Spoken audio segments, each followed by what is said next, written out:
An HOA president demanded I move my boat off of what she insisted was the community lake. She wouldn't listen when I told her to leave my property, so I had to be the one to break the news that she was trespassing. She threatened me, tried to have my boat illegally towed, and even got lawyers involved. But she made one critical mistake. She didn't realize her entire neighborhood was about to lose their lake privileges forever, all because she couldn't handle being told she was wrong. This is the story of how I dismantled an HOA's entitlement and took back the peace I'd spent my whole life working for. Section 1, The Sanctuary and the Serpent. For 20 years, my life ran on someone else's schedule. Early mornings, late nights, deployments to places I'd rather forget, that was my reality.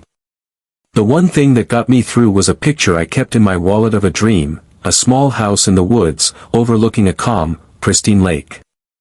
It wasn't just a house, it was the finish line. It was the place where the world would finally go quiet, replaced by the sound of water lapping against the shore.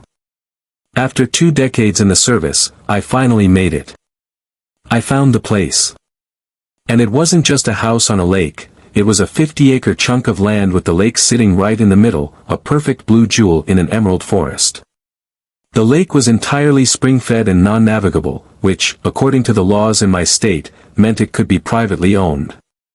The previous owners, an elderly couple whose family had held the land for a century, wanted to sell to someone who would preserve it, not chop it up for development. We walked the property line together, a slow journey that took most of a day, and shook hands on a deal that felt more like a transfer of guardianship than a sale. This land was my sanctuary, and I was its keeper. My wife, Sarah, fell for it even faster than I did. Our daughter, Maya, who was 6 at the time, was convinced we bought her the world's biggest swimming pool. Her squeals of joy that first summer are a sound I'll treasure forever. We bought a small pontoon boat, not for speed, but for slow cruises in the afternoon sun. It was for teaching Maya how to bait a hook and for Sarah and me to watch the sunset with a glass of wine. That boat was part of the dream. About 5 years after we moved in, a developer bought the tract of land next to mine. Their big selling point for the new community was lakeside living. My lawyer and I sat down with them for weeks. I made it clear, the lake was not for sale. Not an inch. But I wanted to be a good neighbor. We hammered out an ironclad agreement. I sold them a parcel of scrubland far from my house, and in return, I granted the future homeowners association a formal, written easement. This document was incredibly specific. It gave residents of the new, lakeside estates, permission to use a small, designated 10-slip dock and a little beach area on the far eastern shore of my lake. It was a goodwill gesture.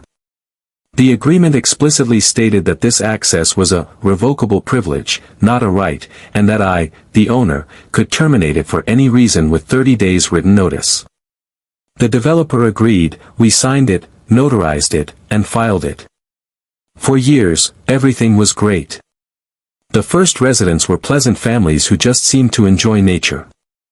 They used their little area, respected the rules. No loud music, no trash, off the lake by sunset. We'd wave to each other. It was peaceful. But communities change. People move, and new people move in. Over the last year, the vibe started to shift. I started finding beer cans and chip bags on the shoreline, far from the designated beach. The noise from their dock got louder and lasted later. And then came the new HOA president. I hadn't met her, but I'd seen her. A woman who walked like she was spoiling for a fight, drove her white SUV too fast, and seemed to be in a constant state of pointing at things that annoyed her. My neighbor Dave, a good guy from the HOA side, had warned me. Her name's Carol, he'd said, shaking his head. Took over the board 3 months ago. You've never seen so many violation notices. Marge down the street got fined because her garden gnome was, and I quote, aesthetically jarring. I chuckled at the time, figuring it was just petty politics that had nothing to do with me. I was wrong. I'd mistaken the serpent rustling in the bushes for the wind. Section 2, The Storm on Calm Waters. The first confrontation happened on a perfect Saturday. I was on the pontoon boat, moored at my private dock, a structure I built myself, a good half-mile across the water from the HOA's dock, installing a new fish finder.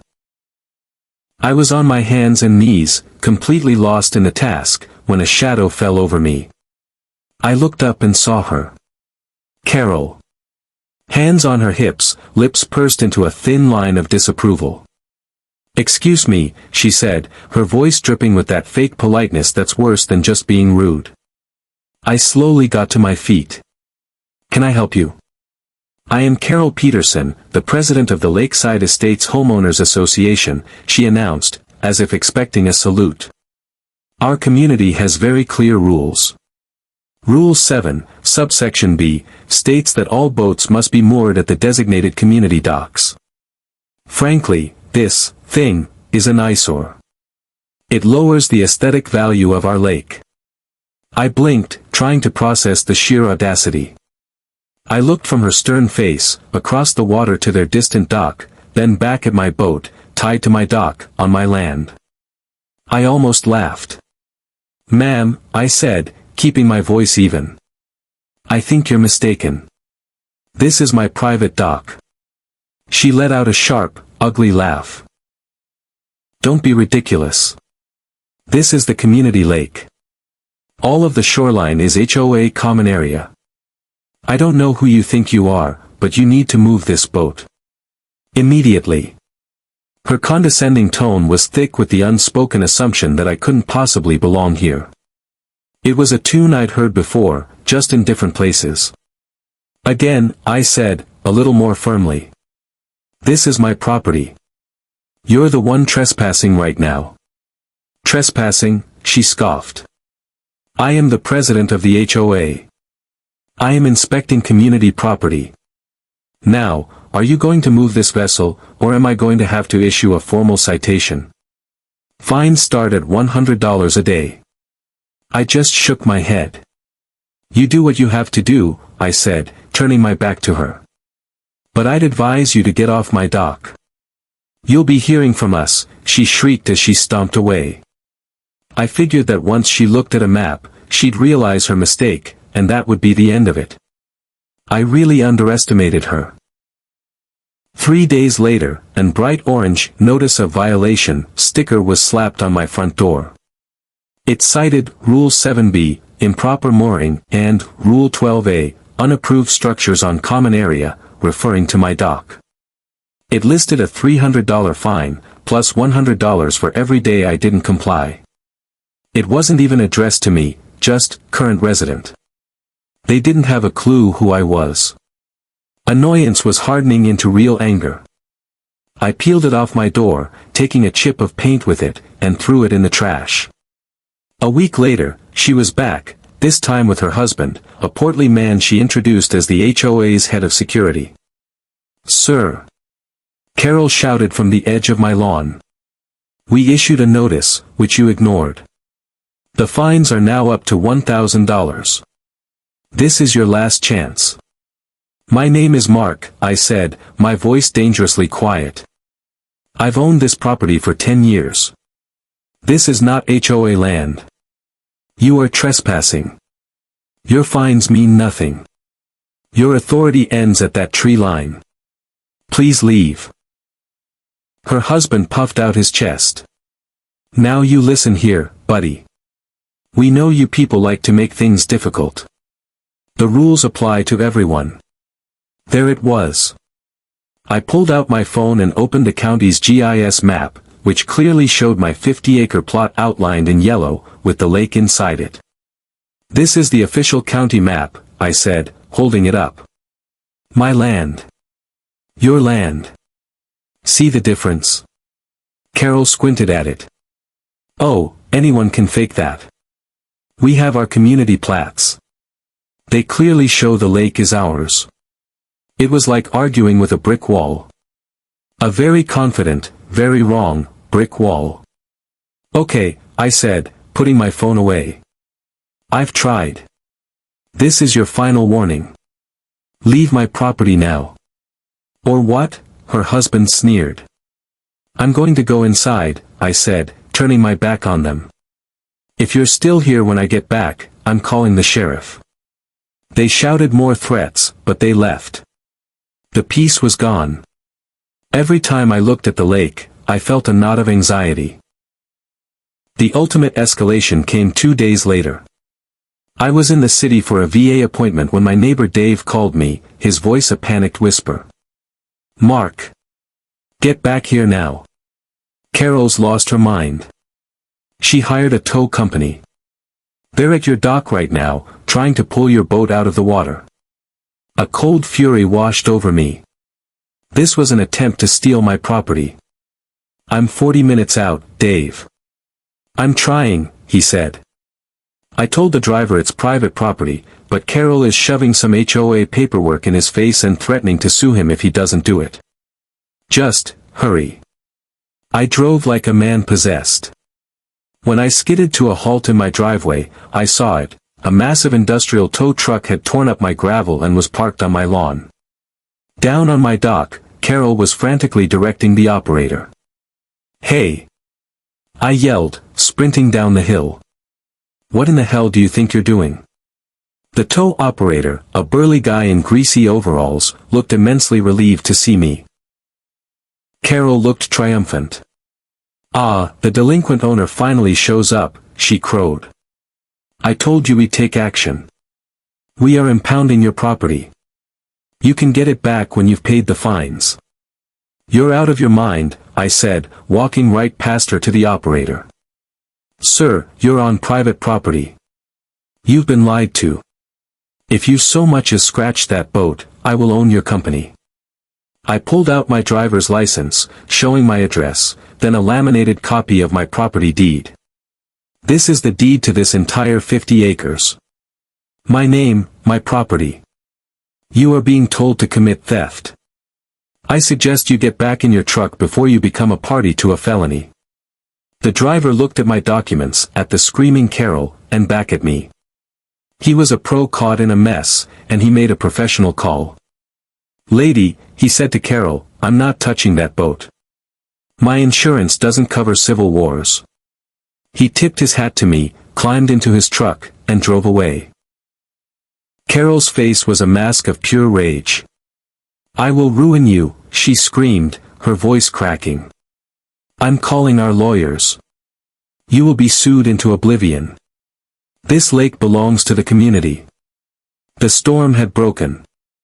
And I knew, with absolute certainty, the time for being a good neighbor was over. Section 3, The Reckoning and the Silence. The tow truck incident was the last straw. This was no longer a nuisance, it was malicious aggression. The dream of a quiet life was under siege, and the only way to get it back was to go on the offensive. The next morning, I was on the phone with the most notoriously aggressive property rights attorney in the state, a guy whose name makes HOAs shudder. As I explained everything, I could practically hear him vibrating with excitement. Oh, this is beautiful, he said when I finished. This is a gift. An HOA president trespassing and attempting grand larceny, all based on a complete fantasy. And you have the original easement with the revocable access clause? Mr. Miller, we are going to make an example of them. My lawyer, Stevens, drafted a cease and desist letter that was a symphony of legal threats. It detailed Carol's harassment, the trespassing, the illegal towing attempt, and their complete lack of jurisdiction. He also filed for a temporary restraining order, which, thanks to my ironclad deed, a judge granted almost immediately. The HOA's lawyer, clearly a cut-rate guy used to fighting over unmowed lawns, sent back a blustering letter. It made the legally impossible claim that their community plat superseded my deed and accused me of being a disruptive element. Perfect, Stevens said with a grin. They've chosen to be stupid. That makes our job easier. The climax wasn't a dramatic courtroom scene. It was much better. The HOA called an emergency community meeting to raise money for the legal fight against the hostile landowner trying to steal our lake. Dave tipped me off. It's an ambush, my lawyer said. But we're springing the trap. We walked into that clubhouse to a room full of hostile stares. Carol stood at a podium, launching into a fiery speech, painting me as a villain. "This man," she said, pointing at me, "thinks he is above the law. He wants our lake. He'll have to go through us."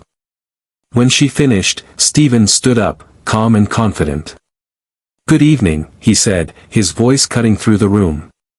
"My name is Howard Stevens. I'm Mr. Miller's counsel. I've listened to Ms. Peterson's speech. It was very entertaining. It was also, legally and factually, complete and utter nonsense." A gasp went through the room. Carol's face turned crimson. "Before you light your torches," Stevens continued, "I thought you should all see the actual facts." With that, we walked around the room, handing every resident a packet of documents. The room fell silent, filled only by the rustling of paper. In their hands, they now held a copy of my state-certified property deed, the court-issued restraining order, and, on top, the original easement agreement their own developer had signed. "Please turn to the first document," Stevens said, like a professor. "That's the deed for Mr. Miller's property. As you can see, it includes the entire lake. All of it. The lake is, and always has been, his private property." The mood in the room curdled from anger into confusion. People were looking from the paper to Carol, their faces filled with doubt. "Now, turn to the third document," Stevens went on, without mercy. "That is the access agreement your HOA operates under. I draw your attention to Article 4, Section 2. He paused. "It says, and I quote, 'Access to the lake is a revocable privilege, and may be terminated by the landowner for any reason with 30 days written notice. Your access has never been a right. It has always been a courtesy. A courtesy your leadership has abused spectacularly." A man in the front row looked up, his face pale. "Is this true, Carol? Is the lake not ours?" Carol stood frozen, her mouth opening and closing. Her entire power base had just been demolished. Then Stevens delivered the final blow. As a result of the incessant harassment and attempted theft, he announced, "We have today delivered a formal notice of termination to your HOA's legal counsel. As of 30 days from today, the easement is revoked.